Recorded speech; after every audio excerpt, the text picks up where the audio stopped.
Hello na kukaribisha sana katika channel hii ya Rita Finance, ambapo tunazungumza masuala mbalimbali ya fedha pamoja na ya kijamii. Kama wewe ni mgeni katika channel hii, karibu, na kama hujasubscribe, tafadhali fanya hivyo, subscribe katika channel hii. Share pia hii video na marafiki zako, washikaji wenzako, wafanyakazi wenzako, wapendwa wako, na mtu yote yule ambaye unadhani atanufaika na mafundisho ambayo yanatolewa katika channel hii.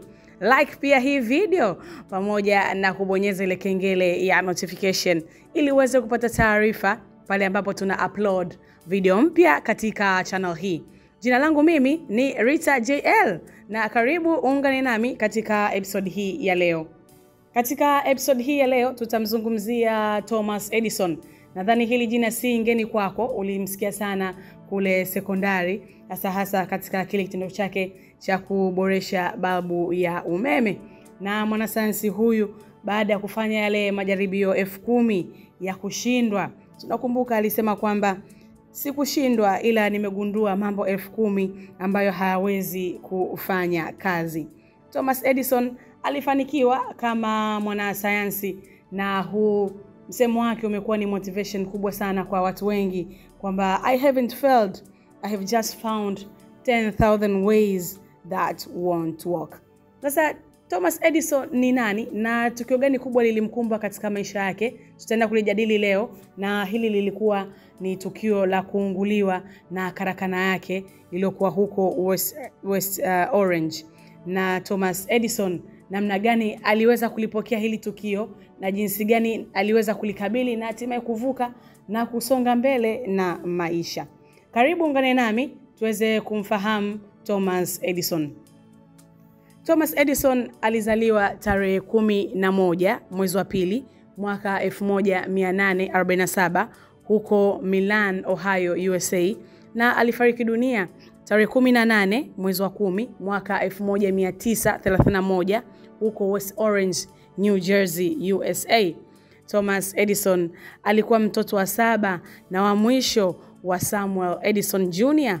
pamoja na Nancy Elliot Edison.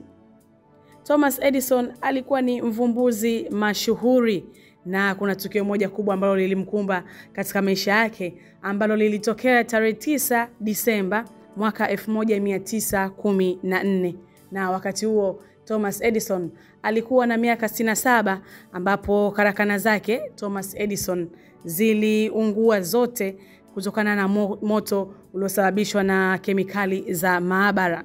Mlipuko huu mkubwa ulisababishwa na reaction ya laboratory chemicals, ambazo hizi ni zile ambazo zilikuwa ni highly flammable. Karakana hizi za Thomas Edison ambazo zilikuwa huko West Orange ziliungua zote, na alipoteza vifaa venye thamani ya dola za Kimarekani milioni 1, na rekodi ya kazi zake zote ziliteketea kwa moto. Watu wengi waliomtakia mema na waliompenda Thomas Edison pamoja na marafiki zake walimtumia salamu za pole, na kuna mtu mmoja ambaye alimjibu kwamba nina miaka 67, sio mzee sana wa kushindwa kuanza upya. I am 67, but I am not too old to make a new start.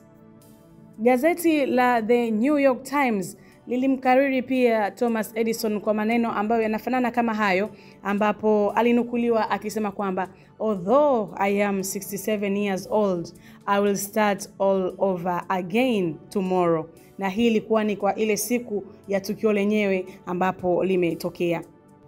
Sasa kitu gani kilitokea katika hii siku ambapo karakana zake zote 13 ziliungua kwa moto? Mtoto wa Thomas Edison anaitwa Charles Edison, kwa wakati huo akiwa na umri wa miaka 24 wakati tukio hili limetokea.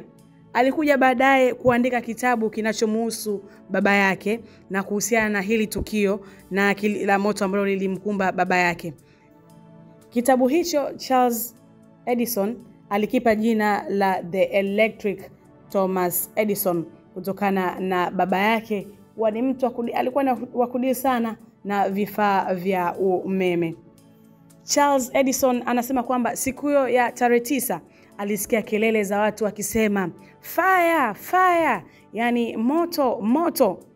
Na alipoangalia nje aliona moto ukishika katika majengo ya baba yake ambazo zilikuwa ni maabara za baba yake ambazo ndizo alizokuwa akifanyia kazi zake. Charles anasema kwamba alianza kumtafuta baba yake lakini hakumuona, na alikuwa anajiuliza, je, baba yuko salama? Vipi kuhusu mali zake, assets zake ambazo zilikuwa zinaungua kwa moto? Na cha tatu, alikuwa anajiuliza, moyo wake je, haujavunjika? Alikuwa anawaza kwamba baba yake ana miaka 67, ni umri ambao ingekuwa ni vigumu kuanza upya. Katika lugha ya Kiingereza, Charles aliandika kwamba, when I couldn't find my father, I became concerned. Was he safe? With all his assets going up in a smoke, would his spirits be broken? He was 67 years, no age to begin a new start. Wasiwasi wake mkubwa kwa Charles Edison ulikuwa ni juu ya umri wa baba yake ambao ulikuwa ni miaka 67, na kwa wakati huo alikuwa bado hajamuona kwenye lile eneo la tukio, na akawa na hofu juu ya usalama wake pamoja na mali za baba yake, na kama hajavunjika moyo kutokana na hilo tukio lililotokea. Charles anasema kwamba ghafla alimuona baba yake na katika ule uwanja wa karakana hiyo, na baba yake alikuwa akimkimbilia Charles akimuita Charles, Charles, na kisha baba yake alimuuliza kwa nguvu, mama yako yuko wapi? Nenda kamuite, mwambie aje na marafiki zake, hawatakaa waone moto mkubwa kama huu.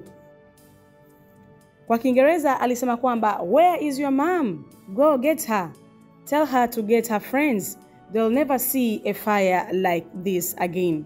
Charles anasema, je, unaweza kuamini hichi ndicho alichokifanya baba yangu? Mimi nilijua kwamba baba angesema, oh Mungu, nimefanya nini hadi kustahili kupatwa na jambo hili? Nina miaka 67. Maisha yangu yote nimekuwa mwaminifu. Je, haya ni malipo ambao ninayapata kweli? Badala yake baba yangu aliniambia, nenda kamlete mama yako. Hili ni jambo lisiloaminika kuonekana.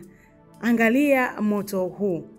Kwa Kiingereza Charles anaandika, alidhani baba yake angesema, oh God, what did I do to deserve this? For 67 years, I have faithfully lived my life. This is what I get in return. He alternatively said, hey Sema, hey son, go get your mother. This is one unbelievable sight.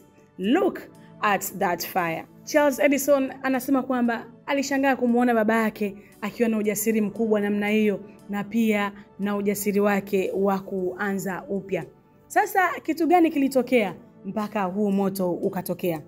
Siku hiyo ya tarehe 9 Disemba mwaka 1914, saa 11:15 jioni huko West Orange, New Jersey, mlipuko wa kwanza ulitokea kwenye jengo namba 41 ambalo lilikuwa ni la Film Inspection Area.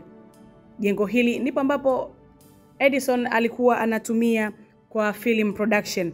Utakumbuka kwamba hii film production ilikuwa kwa miaka hiyo walikuwa wanatumia nitrate film katika production yake. Hii ni teknolojia ambayo ilikuwa inatumika kuanzia mwaka 1880 hadi miaka 1950 ambapo teknolojia hiyo ilipitwa na wakati. Kwa hiyo nitrate film ile ili explode, na utagundua kwamba kama unakumbuka kwenye chemistry, hii nitrate film ilikuwa inatumia nitrate, na nitrate ilikuwa ina formula yake ya kikemikali ya NO3, ikimaanisha kwamba ina atom 3 za oxygen pamoja na atom moja ya nitrogen. Nitrate utakumbuka kwamba it's very inflammable ama combustible if it's not handled in a stable state, ama ikikaa kwenye unstable state, hii nitrate ilikuwa ni rahisi kulipuka. Sasa hili jengo ambalo lilikuwa na film production na hizi nitrate zilikuwepo, ndipo lililo explode kwa mara ya kwanza. Lilianza kuexplode kama nilivyokuambia saa 11:15 jioni, na baada ya kuexplode kwa mwendo wa moto huo, moto uliendelea kutembea kwa kasi na kuyafikia majengo mengine 6 ambayo hiyo ilikuwa ni saa 12:20 jioni. Hadi kufikia saa 1:40 jioni, majengo mengine 6 yalishika moto na kufanya jumla majengo yote 13 kuungua moto.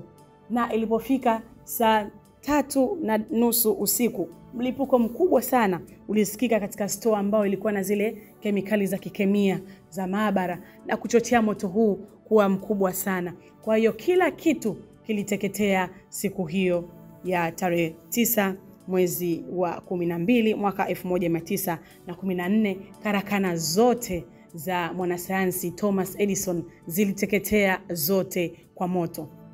Charles Edison anasema kwamba hadi kufikia saa 11:30 asubuhi, moto huo tayari ukiwa umedhibitiwa kwa kiwango kikubwa, baba yake aliwaita wafanyakazi wote na kuwatangazia kwamba tunajenga upya, we are rebuilding. Thomas Edison, huku akitembea juu ya majivu ya moto huo na matumaini yake na kuona ndoto zake zimechoma moto, mvumbuzi huyo alisema, kuna jambo la thamani katika maafa. Makosa yote yanachomwa. Sasa tunaweza kuanza upya. Ripota wa gazeti la The New York Times anasema kwamba Thomas Edison hiyo asubuhi alikuwa amechoka sana kwa kukaa katika tukio hilo usiku kucha hadi moto huo ulipokuwa umedhibitiwa, na alisema maneno yake aliyosema ya kwamba ataanza upya. Ni kweli alianza upya kujenga tena kesho yake asubuhi, na alianza taratibu hizi za ujenzi mpya bila kumfukuza mfanyakazi yoyote. Na mara moja alianza kukodi mashine mpya kwa ajili ya kuanza shughuli za ujenzi na kuondoa yale mabaki ya matakataka yaliyokuwa yamesababishwa na kuchomwa kwa moto. Edison alisema kwamba we have just cleared out a bunch of old rubbish. We will build a bigger and a better building than these ruins. Tunaona kwamba Thomas Edison alikuwa na ujasiri wa kuanza upya, na napenda ufahamu kwamba Thomas Edison alifanikiwa tena kuanza upya ujenzi wa majengo yake haya, na aliendelea kufanya kazi katika karakana yake hii hadi kufikia umri wa miaka 90. Bado alikuwa anafanya kazi kwenye karakana yake. Mwanasayansi huyu aliona kuwa makosa ya kisayansi yanachoma moto, na aliyatazama matatizo kama namna ya kuanza upya, pakiwepo na njia mpya na mtazamo mpya. Asante sana kwa kunisikiliza na kufuatilia kisa hichi cha Thomas Edison, ambaye alikuwa yuko tayari kuanza upya baada ya kuharibikiwa karakana zake hizi zote 13 zilizoungua kwa moto, na alikuwa na umri wa miaka 67, na aliweza kuinuka tena na kuanza upya na kufanya tena kazi katika karakana yake hadi umri wa miaka 90. Na mimi ni Rita JL. Endelea kuungana nami katika episode hizi za Rita series, and keep it locked with the Rita's series.